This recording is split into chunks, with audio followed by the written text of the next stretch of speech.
The United Nations Climate Conference in Dubai, or COP28, has played out a little bit like a dystopian satire. Hosted by a petrostate, the official facilitator of proceedings, Sultan Al Jaber, is also the chief executive of the United Arab Emirates State Oil Company. I mean, if you scripted it, it wouldn't be believable. However, there is another mega fossil fuel producer eagerly lining up behind the UAE to put up its hand to host the COP in 2026, and that is Australia.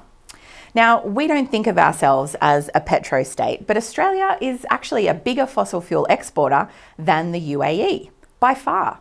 In fact, we are the third largest exporter of fossil fuels in the world. The parallels between our two countries are striking, raising red flags and serious questions about whether Australians and the international community should use COP28 as a cautionary tale for what might lie in store if Australia is successful in its bid to host COP31. The UAE is expanding its fossil fuel operations, including oil, gas, coal, and petrochemicals, with plans for new oil and gas production by 2050. But so is Australia, with Resources Minister Madeleine King saying that gas and coal in Australia will be needed for decades. It appears that Sultan Al Jaber and Australia's Minister for Resources are on a unity ticket when it comes to parroting fossil fuel industry talking points. Given the similarities between the fossil fuel ambitions of Australia and the UAE, what are the real chances that Australia would drive an agenda of ambition amongst those countries who are buying our fossil fuels at COP31?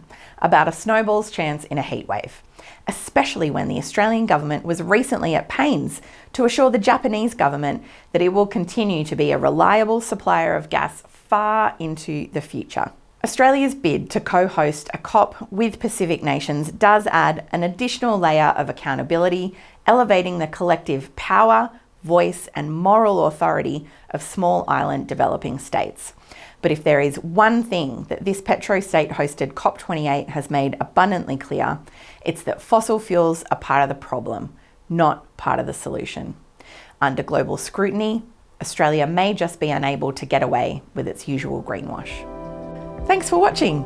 Visit australiainstitute.org.au for all our latest research, commentary and analysis, as well as details for upcoming events and webinars.